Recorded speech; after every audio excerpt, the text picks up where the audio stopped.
qabsoo qabsaa turtan beeytanii inni sun wanni hojjetamu akka kaleessaa miti har'a majlisni kaleessaatiif majlisni har'aadha. Kaleessaa akkuma beekamu sheekkanumatu walitti dhufee wal kaa'e har'a garuu filannoon ganda masjiidaa kaasee gandat dhufee gandarraa kaasee aanaat dhufee aanarraa kaasee godina ga'ee jira. Sagalee ummataati kan bakka kana dhaabbataa jiru. Isin kun sagalee ummata miiliyoona 4ti. Hawaasni isin filate isin dhaga'a. Hawaasni of dura isin kaa'e isiniin ajajamuudha jedhee of dura isin kaa'e. Waan isin itti amanuuf. Waan isin itti amanuuf jara kana tuna hoggana jara kana naan deema diinii kootinii jedhee amaanaa guddaa ba'a guddaa dachaa ta'e isinitti fe'ee jira jechaadha. Hawaasni fuulduree isin kaa'ee waa isinirraa arguu barbaada. Jijjiirama wayii xuriin kaleessa majlisarra jiru sun irraa dhiqamuu qaba jechaadha kana booda.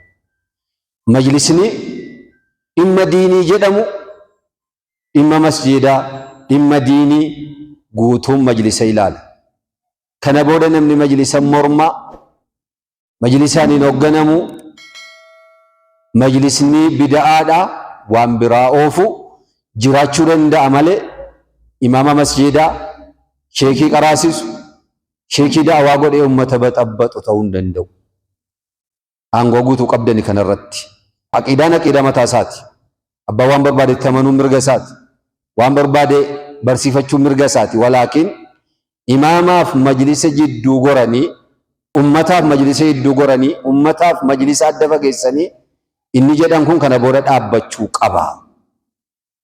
Aangoo qabdanii aangoftanii itti uummata fuulduree isin kaa'e. Waan hojjettan hunda sodaan kaleessaa sun ka'uu qaba. Erga amaanaa isin kenne uummanni isin dhaga'uu qaba. Erga amaanaa fuutanii sodaa tokko malee ergaa diinii waan ijaarrattanu gandaa kaase. Kana booda majlisni gandaa waajjira qabaachuu qaba. Kan aanaa dhiisi. Kan gandaalleen waajjiratti walitti dhufee hawaasa isaa tajaajilu ijaarrachuu danda'uu qaba. Aanaan hundi waajjira mataa isaa ijaarratee baafachuu qaba. Godinni yeelloo nutti ta'ee jiru ammarraa amaanaa fuunee kootaa qooddannee waajjira tokko godina Jimmaa kana fakkaatu muslima miliyoona 4 bakka bu'u ijaarranna kan nu fakkaatu jenneet hammarraa kufnee kaa'aa jirra. Aanaan hundi nu of beeka. Parsantiin inni amma ammaatti raawwate 7, 9, 10, 10 wayi ana 2, 3 mana 30 20 kan gale. Engadduma shaadaa masjiidaa gadi bu'ee ture. Shaadaan masjiidaa aanaa ijaara. Shaadaan masjiidaa godina ijaara. Shaadaan masjiidaa deeyinii Oromiyaa irra jiru irraa kaffala. Abdii hawaasa muslimaa abdii keessan erga rabbiiti dhaqanii mana lamaatti galanii jiran ishee gaaliin hin kaffalamne walii galanii malee. Ishii kanaaf ajamzaanis amaanaa kana kennaniiru. Shimammadaminis amaanaa kana dabalaniiru. Anis amaanaa kana hin dabala. Waa hojjenna yoo jenne waa sochoofna jijjiirra yoo jenne bakka maallaqni hin jirretti bakka harka qullaa taanetti waa hojjechuun hin danda'amu. Bakka waa qabdutti garuu giidoo qabdu. Kanaaf waa rabbii yeelloon qabu mana keessan ijaaruuf kadhataan jirtanu duniyaa keessan ijaarrachuu fi miti kan isin ummatitti maartan akiraa isaatii fi ofii keessanis ashaaraa wayii lafarra keenyee deemna basmaa wayya jiraatudha. Kanaaf aanotiin tasa duddubaaftanii jirtan kan amma deeme jira. Masjiidni ummanni muslimaa qabu godina keenya keessa jiru shaadaa argachuu qabu. Karoorri keenya inni guddaan isa kana ta'uu qaba. Masjiidni jama'aas masjiidni juma'aas wal duraa duuballee bakka ta'etti haa ta'u malee shahaadaa guuttachuu qaba jechaadha. Majlisaan beekamuu qaba. Galmaa'uu qaba masjiidni hundinuu majlisa jalatti galmaa'ee beekamtii argachuu qaba. Kanaaf koreen amma filamne waliin teenye karooran baafannaa aanaa keessa hunda bira ni geenya. Si warri aanaa asii galaa hojiitti galaa. Haala mijessaa sagantaa godhaa ergaa nutti dabarsaa.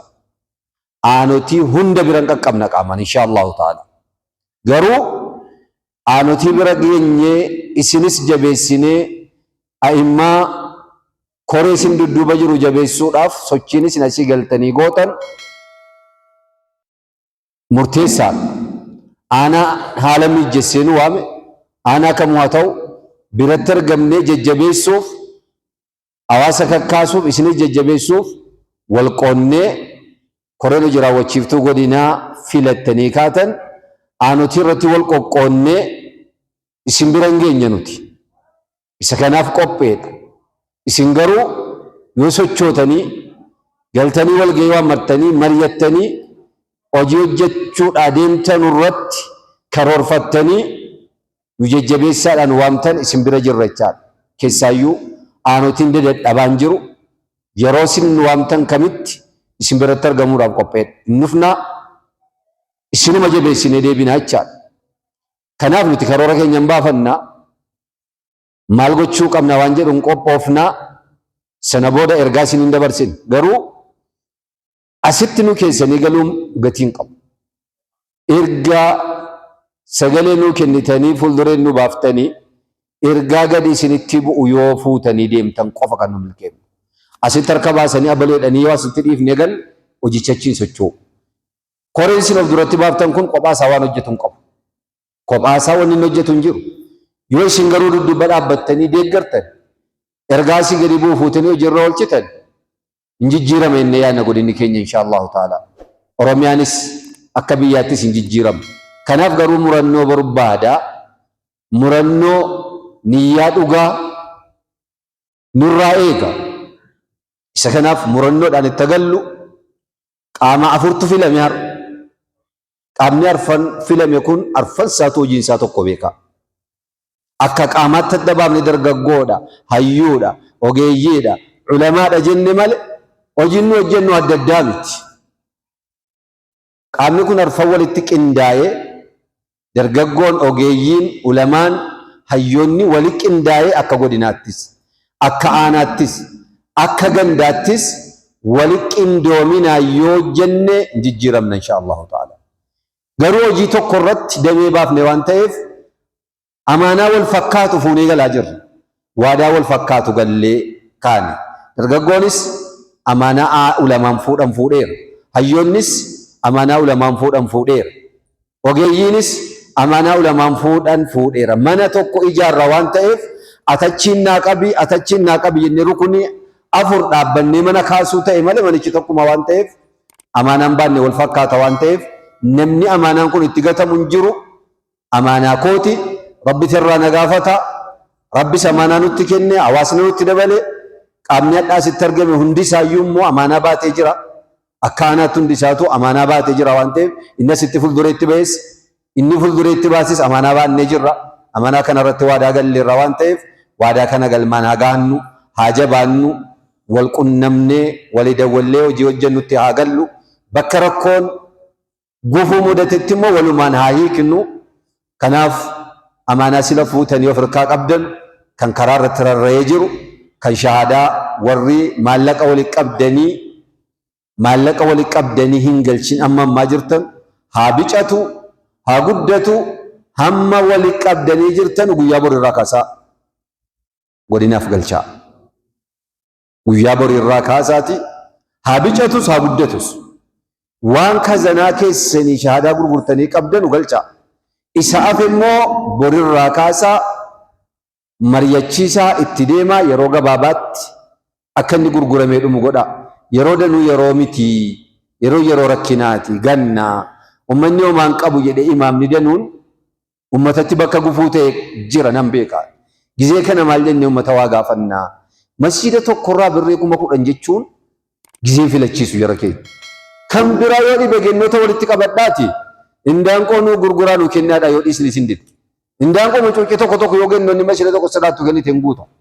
Indaanqoon 1,000 bitaa jira. Cuuciin 500 bitaa jirti. Yoo dhibe garuu ummanni keenya sangaa gad harkisaa ture beektan.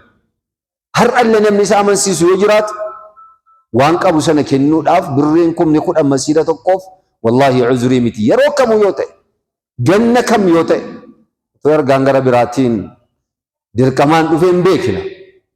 Kudhan miti 50 fide nani numa dhufa waan ta'eef kan rabbii kana akka kan rabbiitti amansiifnee shahaadaa kana gurgurree guundee keenyatti sagallu kanaanaa keessanii jammartanii jirtanis cimsadhaatii bifa kanaan deemaa. Tokko ergaanan jechuu barbaadu warri shahaadaa gurgurtanii kaatanii shahaadaa gurguree ka'ee birrii qunxuree godinaa galchee amma nan gurgure jedhee mormee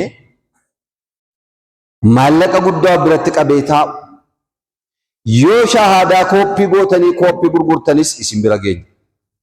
Hin salphattu hin fokkiftu.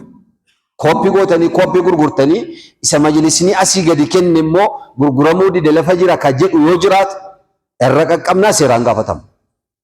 Namni akkasii diiniin kaddamu. Farsantaa isaa haa fudhatu. Farsantaa mormin. Ishii 30 farsantaa 30 kan aanaati. Yoo 100 gurgure farsantaa isaa 30 irraa fudhachuu qaba. Kan godinaaf kan Oromiyaa garuu birriin shahaadaa tokko aana tokkotti nafu. Ganaa keessa deemnee qulqulleessin. Garuu dogoggorra akkasii namni biratti argame yoo jiraatu har'umarraa galee sirreeffatu. Har'umarraa galee isaabii godhee meeqan gurgure meeqan godinaa galchee meeqan na biratti hafe Oromiyaadhaaf godinaaf farsantaan 70 aanaarraa gadi dhufuu qabu. Farsantaan 70 kan godinaatiif kan Oromiyaati. Yoo as dhufee ka'ellee ol hin deebiin jettan 70 gadi dhufee 30 achitti hafuu qabu. 100 namni gurgure 70 akkaawuntii godinarra galaan Oromiyaadha dabarsaa jira liqiidhaan. 30 isaan bifachuu qabaachaa. Kanaan alatti kan godinaas kan Oromiyaas kan aanaas obbira qabee warri ta'an isii kana dafaatii utuu hin saaxilamin inni achitti ijaaramus inni asitti ijaaramus inni Oromiyaatti ijaaramus tokko mana tokko ijaaraa jira. Garuu wanni gaara lakkaa'amee nutti kenname lakkoofsaan deebi'a. Shahaadaa forjidii gurguruun hin danda'amu hin gurgurame taanaa yakka. Kooppii kaasanii gurguruun hin danda'amu hin gurgurame taanaa yakka. Ganaa masjiida aanaadhaan adda baafna jechaadha. Masjiida shahaadaa fudhatee masjiida shahaadaan fudhatee. Ishii kana amaanaa isiniin jenna. Ani waa malee waan kana isinitti hin dubbanne waanan quba qabutu jiraaf hin dubbadhe beekaa. Aanutiin aksir qulqulluudha nan beeka. Waanan kana quba qabuufi isinitti kaase. Ana waan akkanaa godhe jiraafin isinitti kaase waan ta'eef dingata waan akkasii namni dogoggorse yoo jiraate galee borirraa sirreessee waa walitti qabee jirurraa farsantaa godinaaf Oromiyaa nuuf galchuu isa kan inshaallah yeroo biraa bal'inaa waliin dubbanna. Karoora keenya maal keenya immoo ganaa warri hojii raawwachiiftuun torban isin dura nu buuftanii kaatan afnee mari'annee Hajji Hamzaadhaa wajjiniin waan ta'e ergaa isiniin geenya warrirraa kaasaati. Koreen hojii raawwachiiftuu akka aanaatti filame miseensi isaa walitti qabatee karoora hojii baafatee hojiitti galuu qaba. Hojiin gaaraa nuti eegnu hin jiru kana booda akka godina Jimmaatti fidheerran. Kanaa wanni gaaraa nu dhufu hin jiru wanni tokko tokko qajeelfamni yoo jiraate yeroo yeroodhaan nama dhufanni waan dhufu wanni sirratti yoo jiraate deemsa keessatti sirrataa deema. Ammaaf karoora keessan baafattanii hojiitti fufuu. Karoora sila ofirraa qabdan hin xumuramnes isa akkamma wanni shahaadaa ammaatti deemu. Wanni gaara dhaggeeffannu hin jiru kana booda. Gaararraa wanni hin jiru. Meedaanis isuma kana, fardinis isuma kana jedhanii wanti nurka kennameera, wanni taabaa turre nurka ga'eera. Hojiitti galuudhaan alatti wanni gaara dhaggeeffannu hin jiru. Qajeelfama keessatti wanni haaraa yoo dhufe akkuma dhufe waliin geenye waliin nutti deemanii rakkoo qabu. Har'aaf garuu gaara dhaggeeffachuudhaaf hojii dhiifnee wanni teenyu hin jiru. Hojiitti fufuu qabnaa. Kanaaf gallee hojiitti fufuun karoora keenya baafannee itti deemna. Jabala of jabesi, karura basi milkesi, wana rauju erotin kenin, haruma hojadu titumuri, harakarusi, kayosi dura, milkesi.